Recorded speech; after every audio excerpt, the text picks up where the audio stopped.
Okay, so for all of you here, to the extent that you have any questions, you want to follow up with me later, there's this QR code right here. You can scan it now. It'll also be at the end, so don't get your phone out immediately. But that'll also give you an example of what we do. So that's not working.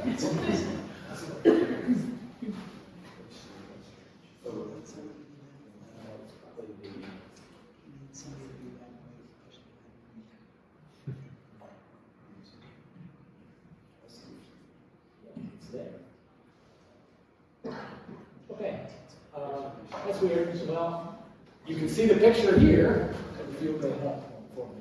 All right, so just an informal, by show of hands, who here enjoys doing surveys? Where's my freaks out there? This guy. Okay, a few people, just a few, and then shaky hands, so uncommittal. Generally, that's what you find, right? So if you go down to the next one for me. The online survey industry is an $8.9 billion industry. Yet, let's say 1.5 people in this room actually like it. Something's wrong there. And really, why are we doing this many surveys, right? Every product interaction you take, you go on a flight. Hey, how was your flight, right? You're getting all of these surveys. Most of us don't do them. And really what those companies are trying to do is often measure customer experience or customer engagement or employee engagement, right? You might work places that are sending you pulse surveys, right? Or employee surveys. You can probably share that before for me. And so when we look at, maybe you can hit slideshow, we'll see if it works now, up in the top right. When we think about employee and customer engagement, you go to websites like Qualtrics, Medallia, these are kind of the big players in the industry, and you see things like this, right? So if I look up here, pie charts, there's line graphs here. How likely are you to recommend your friends and colleagues to us? When did that become engagement? Right? When did a pie chart represent human engagement? That happened at some point, but I don't know when, and I don't really like it. And so, for us, it's like when I take a survey, this is how I feel. Right? So the survey is this big combine harvester. Here's me with some more hair.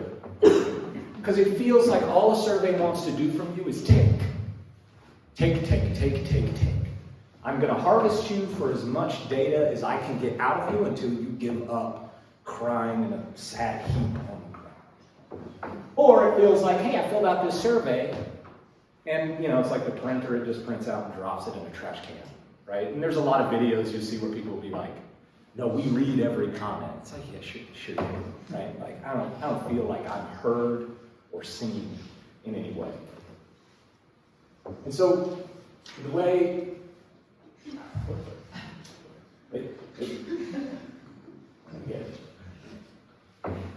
and part of what we think about is like most surveys have no faces, they have no feelings, they tell no stories. Again, it's like you're talking, like, filling out a survey is like filling out a form. I hate forms. And so we want to change that. And so if I come back, I'll just take it. So, I really think you're supposed to. All right, if you want to play that. So this is just a quick little video that kind of highlights what we do, but it's also inside our platform. Maybe full screen. Full screen, bottom right corner. Thank you so much for being a customer of ours. We would love to hear your feedback. Good morning from London. Thanks for asking to be here with. The people are lovely. So those are my suggestions, and good luck. Thank you for soliciting people's feedback. It's good to see faces.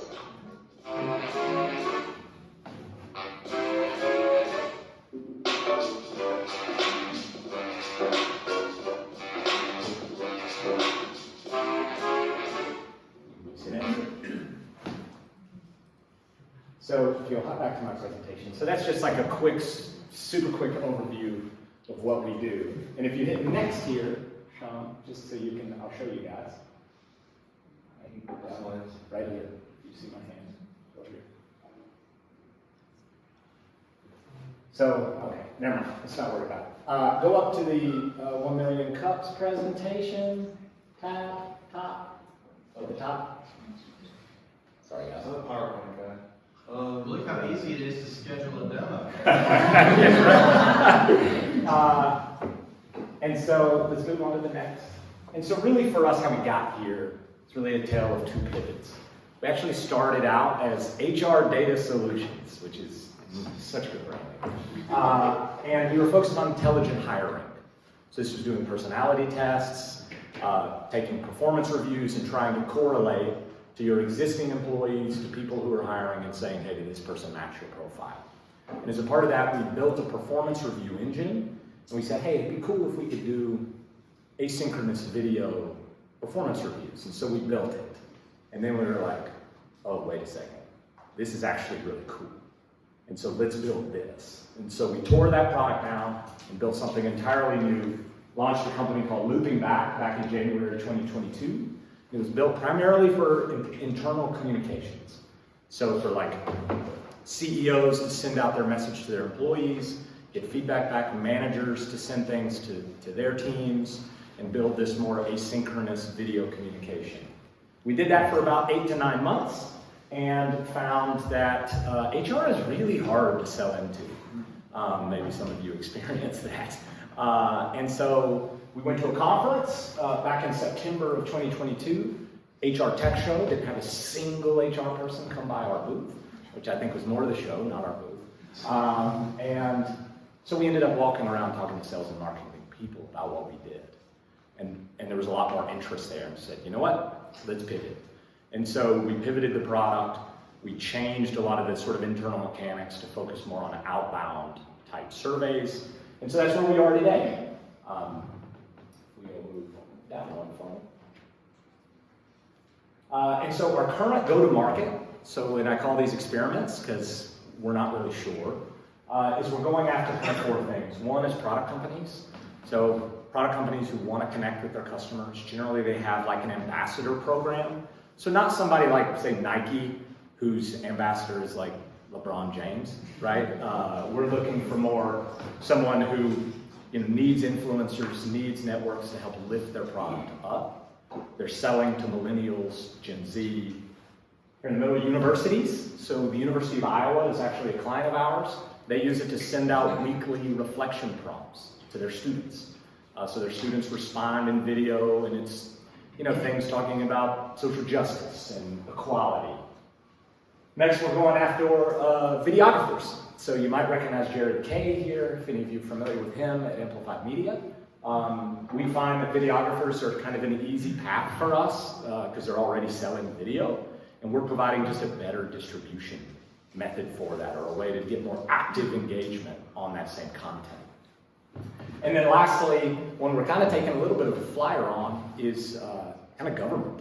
So we're working a deal right now with the California State Legislature to be able to send out, here's a bill that's coming up, and collect public comment on it. Also, like voter, get out the vote. Like you can imagine canvassing, people going door to door. Well, we can kind of create a way for you to go email to email to scale that a little bit differently. So move on. And so our biggest challenges right now is like, what market is right for us? We have this sort of what I call an infinite use case problem. Our product is super useful. I see the customers that we do have get lots of value out of it. It's really, really powerful. I'll share just a quick story. We have one CEO who uses us to communicate with his employees. And he told me one time, he's like, look, I feel like I'm building relationships with people and I'm spending no time with them. And I exclusively communicated to him through the app. We maybe had like 1 or 2 synchronous meetings. And so I'd send him what we call a loop, asking for some feedback on a few things. And it took him 3 to 4 weeks to get back to me. He finally comes back to me.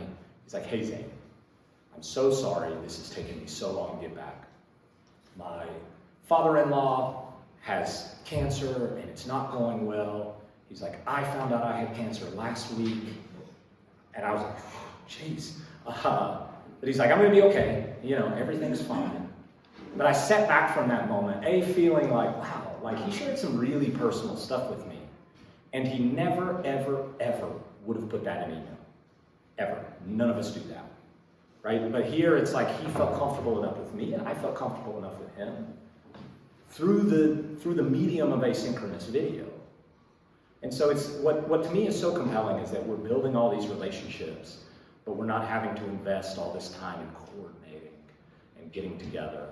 And then also I think there's a piece of that where synchronous communication, while I think is great, it often requires immediate response, right? If I say something, my expectation of the other person is they respond to me nearly immediately.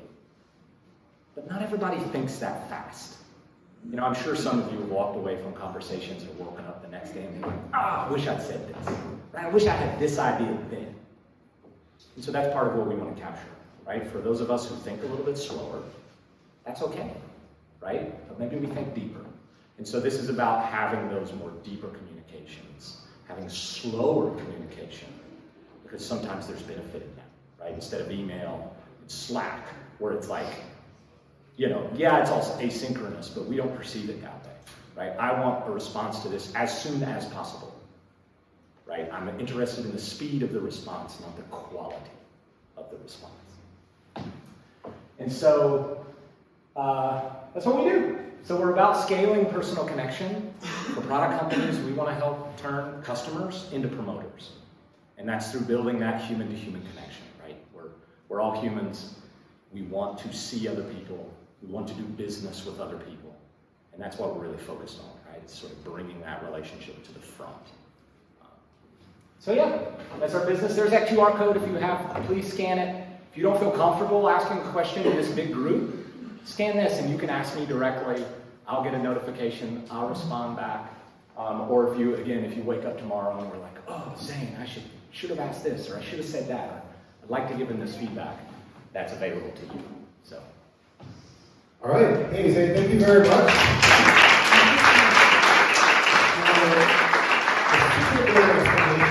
Of this pretty novel, creative idea, and for your patience with my technical ineptitude, I killed your slide presentation several times. No, we made it work. Tech skills for all workers. Zane will be sending me a loop about how I did today with the slideshow. Okay, so who's got some questions? Anybody on this side? That's where I'm standing right now. Okay. Yeah, all right, let's do it. Zane, how are you processing the responses, or how is the business processing the responses? Like, is there a set of metrics or dashboards, even though you don't like them? How can the business gain the feedback, respond to the customer's inputs? Yeah, so we have some dashboarding and reporting. We analyze all of the speech that goes through a natural language processing. We transmit it to text. We do keyword analysis. We do sentiment analysis to help kind of summarize some of that and have reports around it. We also do some analytics on the video. So we'll track how far people watch into your video before they move on. And so that's some of the reporting available. We've actually, I'll just add really quick, we've actually debated dropping AI from our name, just because we feel like the heart of what we're doing is human connection. We feel like that pulls that punch a little bit. So, yeah, we'll see. That's exactly what I was going to ask, a little bit. What is the AI aspect? Is there sentiment analysis, some sort of qualitative? Okay. Yep. I have the microphone now. Okay, thank you. What I think is really clever about this is, first give me some feedback. You talk a lot about features. It's a asynchronous video feedback tool, but that doesn't get people excited. You got to talk about the benefits. So the benefits are that you've made more deeper and meaningful connections. Typically, that would mean it's less convenient and more time consuming. And you've like inverted this XY axis, right? Where it's you're able to do more deep, more meaningful conversations, but also make them more convenient. And that shouldn't compute, but it does. And that's super clever. And I applaud you for zigging with those zag and making that work. Thanks, Jeff. My question has nothing to do with that. You can talk about pricing. So like, what's the sales model, the sales cycle, and how do you price this thing from Iowa to the California government? Yeah, so good question. So right now we basically have sort of 4 to 5 tiers.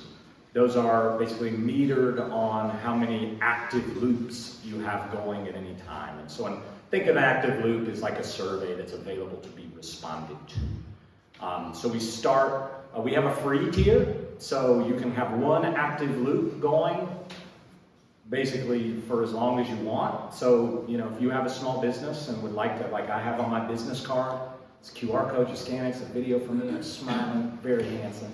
And I ask people to tell me about themselves, right? And so we have that free. The step up from that is, I think, $200 a month for, I think it's like 3 or 4 active loops, but it kind of steps up from there. At the top end, we have sort of a site license, kind of an unlimited, and some of our enterprise clients use it that way.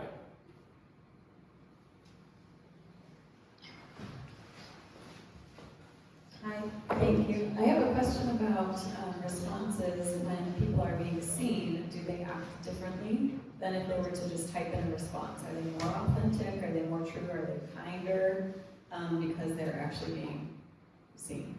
Yeah, it's a good question. We actually had a call with Gartner, which is an analyst firm.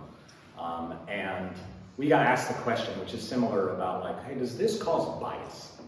Right? Because people get on, they see a video from you first, which is also a thing we find that generally you get about 3 to 5x more sort of qualia when people are responding to this, right? You might have gotten a sentence before, now you're getting paragraphs. Because people feel like they're talking to someone, not just to a form. And so generally, yeah, I find people are actually a little bit nicer. And that's kind of the point, right? Like, yes, people are biased, but they're biased positively. And I think even if it's an anonymous survey, like we have in most surveys, people are also biased. It's just still, it's negatively in a lot of cases.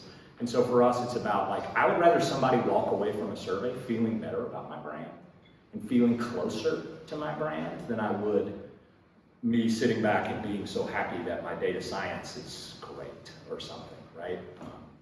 And so, yeah, I guess the short answer is people say a lot more, and generally they are nicer. Because I think they have their skin in the game in some way. Over here. I'm in healthcare reimbursement, and I, over this past year, was involved in an SME project with a behavioral health group, and I just think that that is a terrific opportunity in so many aspects, and I'd be happy to talk to you about that. But the primary one is a lot of time exactly what you talked about, where people might not be able to respond immediately. And in behavioral health, if you have a chance to think through your response, and you don't have to just do everything in that half hour or 45 minutes that you have with your therapist, the efficacy is so well documented. So there'd be all kinds of HIPAA stuff, but just behavioral health has exploded over the last couple of years, and I just think that would be a market worth looking into. Yeah, definitely. Thank you for that. Okay, let's go to Question.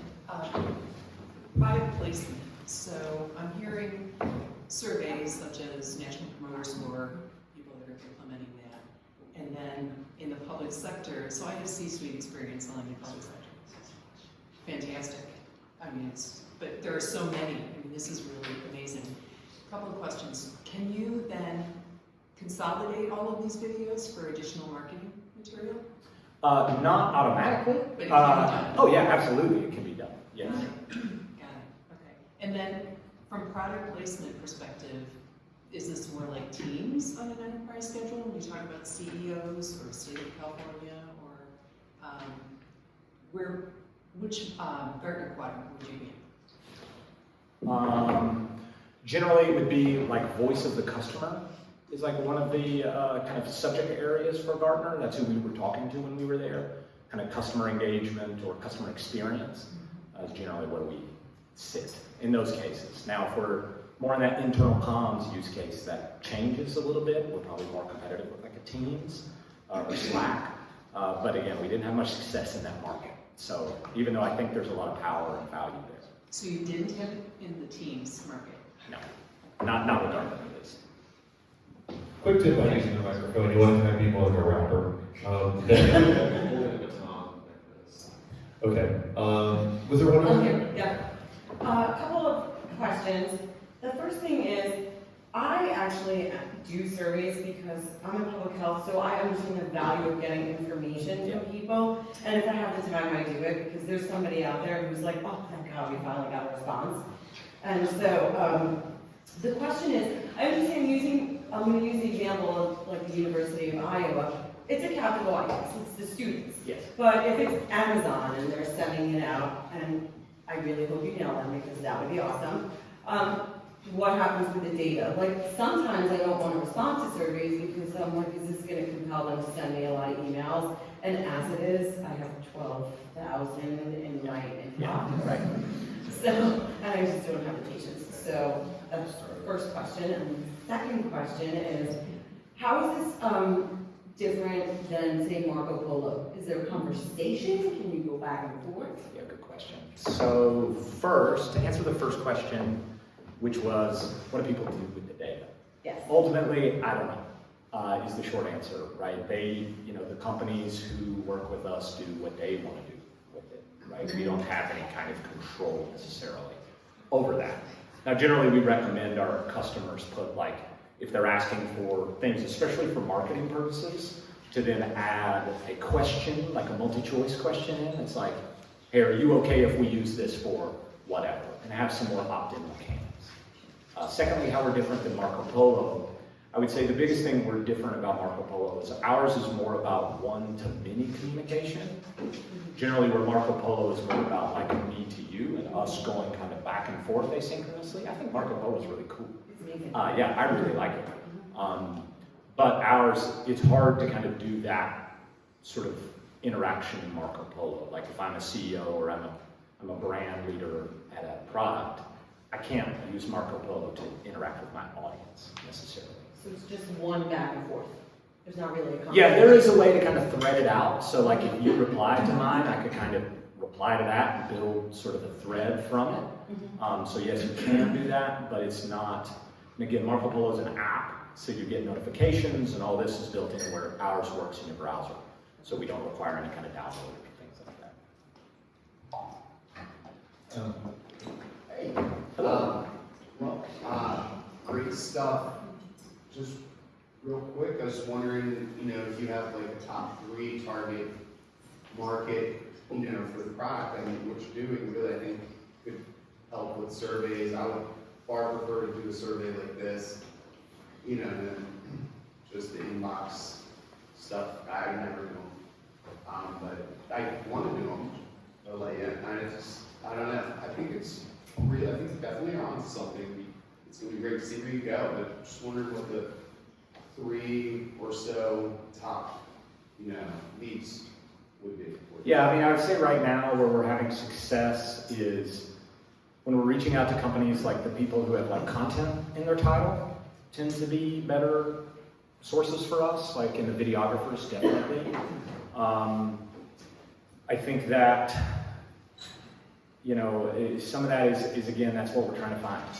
We're kind of casting a wide net right now and seeing where we kind of get traction and are kind of following that.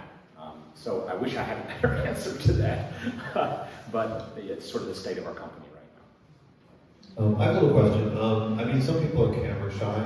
Whenever I see myself on screen, I'm like, what's up with that nose? Sure. Do these typical surveys also typically have a written option if people don't want to do video, but you still want to get feedback from them? So it's all how you set it up. So you can create it to where you explicitly ask for video, or you can give people choice. It kind of depends on what you're going after. That's true. That's actually something we find in the sales process that, especially depending on the generation of someone, there is some reticence. There's what I call a hump to get over, right? To be comfortable on camera. And generally, we have to kind of coach people through that a little bit. But ultimately, it's once you do it, once you start to see the responses come in, it's oh, I get it. This is really, I start to feel that value, that magic that I was talking about earlier. But yeah, that's a thing for sure. And that's partly why we partner with videographers, right? It's like, well, now you're going to get professionals to help you look good, the video's nice, all these things, and so people also feel a little bit more comfortable in those interactions. How does that work with partnering with videographers? That helps the end user, or? Well, so it's basically like if I'm a videographer and I'm selling a video, right? What I'm doing there is like now I can add our product as sort of an add-on to say, hey, here's an additional way to get our product out of your video, a different distribution platform. Because a lot of distribution platforms for video, like say YouTube or social media, if you think about your video like a landing page, so think about it like, what's my call to action? What do I want people to do with this video? Well, if I'm putting it on YouTube or social media, I'm putting it in a place that has all sorts of distractions on it, right? YouTube cares about YouTube, right? They want you to engage with YouTube, right? Watch this video, do this, pop up, right? They are incentivized to allow your competitor to advertise directly against you on all of those systems. And so for us, it's also more private, it's more direct engagement. So that's how we think about it. So I have a question with it. I mean, it seems like a really cool idea, good business, but can you have like any moat or IP around this? Because I'm looking at this and going, that's cool. I think I could probably clone it in a day. So, yes, good point. You probably couldn't. It takes a little bit longer to build, but maybe 3 months. Yes, it is absolutely clonable. But frankly, lots of products are. Right? There's not very many products out there that aren't clonable in a certain amount of time. We really think, I mean, ultimately your moat becomes your customers, right? And your business, and being kind of first into the space. And so, do I have a moat? No, not necessarily. But does really anybody else? I don't know.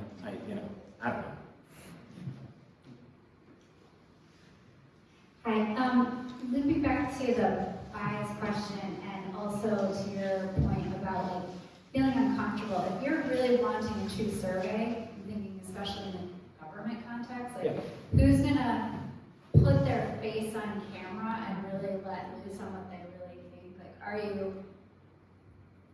capturing a true survey response? You know, people, I feel like if you're doing a survey, you're really super happy, like you're so motivated to respond that you're loving it or you're hating it, and so it's really hard to get that, I don't know, middle of the road average thing. Yes.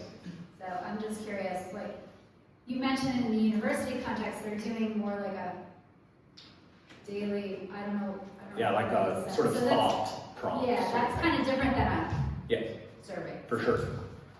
So I would say that what I don't want, I talk a lot about human connection, but it's also data, right? You can still do multiple choice questions. You can still do text responses. None of that really changes. What we're giving you is an additional way to collect responses, but also more importantly, when I talked earlier about surveys, just take. And so imagine your survey starts with a video from the CEO or from the person responsible for the experience you experienced saying, hey, I want to hear from you. Now it doesn't really feel like a survey, right? And that's why we call them loops. It feels like a conversation. And so we hope that captures some of the middle. And really the idea here is that a lot of us start with, when I go to respond to a survey, I'm bringing my own story to that survey. And depending on how the survey is constructed, I have to make my story fit into whatever pathways you've given me. And then if I'm on the other side and I'm reading the results of that survey, so I'm taking a story and I'm converting it into basically numbers. And now I'm getting those results and I'm bringing my own story as to why people are responding the way they are. And now I got to convert those numbers into some lesser version of the story that we started with. And so part of what we're doing is just trying to preserve stories. And so that answers your question. Hi. Thank you for your presentation. Yeah, thanks for coming. Okay, three full questions. First one is about the platform. is this like what it's built on? Is this blockchain? Like, is it through a phone? Do people connect through a link? Or is it an app where they have to download the It's a link. company does? So generally, it's you hit a link and it'll pop out to your browser and load up like I was showing. So if you guys scan this, it'll open up in your browser. There'll be a video from me, and you can immediately respond back through that link on your phone, or emails. I guess. Or SMS, however you distribute it. Okay, cool. And then second part is training. As far as once, so say somebody signs on with you, do you just hand the system over to them, or are you walking them through how to do it? Yeah, so generally we have some training services where we offer people. We also offer like video coaching. So for people who want to be better on video, that's where we partner with videographers to help people coach on their equipment and presentation and all this. And we also will do some of, you can buy it or not, but we'll also, generally as a part of our free trials, we'll help build the first loop for people so they get a sense of the product. So the short answer is yes. Mm-hmm. Okay, and then the last question is around the pricing and just going off of the free model that you kind of threw out there, one loop. So what would that look like as far as if there was a small business who wanted to start, to try it? Yeah. How would they benefit from that? I guess, let's say a testimonial from a client, or is this something that they would put on Facebook saying, hey, I'm the small business, how do you feel about my product? And then everyone can actually respond to that? Is that one loop, or? Yeah, that would be one loop. So, and you can put that link wherever you want to get that kind of feedback. The way we think about it is like it's almost like a lottery ticket, right? So like generally, mathematically it makes sense to buy one lottery ticket because you increase your chances of winning the lottery infinitely, right? You go from 0 to something infinitely greater than 0. But buying a second lottery ticket makes no sense at all because you're not increasing your chances of winning by anything. And so for us, in some ways, it's like, well, get a line in the water, right? You're never going to get any kind of good user-generated content, any kind of good feedback, if you're not asking for it. And often, most brands only get that content on social media. So if you think about your audience, it's like a circle, right? This is your whole audience, everybody you have an email for. And then it's like, okay, how many of those are on Instagram? How many of those actually follow you? How many of those will see the post where you're asking for something? And then out of those, how many will actually respond to it, right? It's a vanishingly small number. And so for us, what we're saying is like, well, whatever that percent number is, now multiply it against your whole audience that you have an email for, right? Now, maybe you get more, maybe you don't, I don't know. But what we're doing is increasing sort of the denominator in terms of your audience. Hey, okay. I'm a video producer, audio producer, whatever. Love stories. I love this. This is really cool. Thanks. I also love AI, and I'm working on this other conversational AI thing, so we should talk. But my question to you is, what is the most fulfilling part of this project to you, personally? Well, that's a good question. I think for me, it's often like seeing the responses come back, to like hear, there's so much, because I tell people, it's like, oh, we do AI, and we transcribe and do this. But everybody I tell who asks that question, I'm like, but go watch the videos. Because hearing somebody's voice, seeing their face, is such a different experience. When we convert speech to text, we take out a lot of meaning that I don't think is obvious to us all the time, but especially when you see it. I mean, for me, the most fulfilling part is just seeing like, I don't know, I get kind of bummed out these days with like all the technological advancement going on. I think it's great, but a lot of our technology is, like really shitty. Like it kind of messes up our lives and preys on our weaknesses, which I really don't like. We have a lot of design choices we've made to not do those things. But I think people still want to just connect with people. And it's easy to hide behind text. It's easy to be alone. But that doesn't it's like hearts and minds, right? It doesn't get us there. So for me, I think that's the most fulfilling part, is just seeing some of those connections be made. and seeing people having real, thoughtful communication. Oh, yeah. Hey, congratulations on your success so far. Thanks. Wish I had more of it.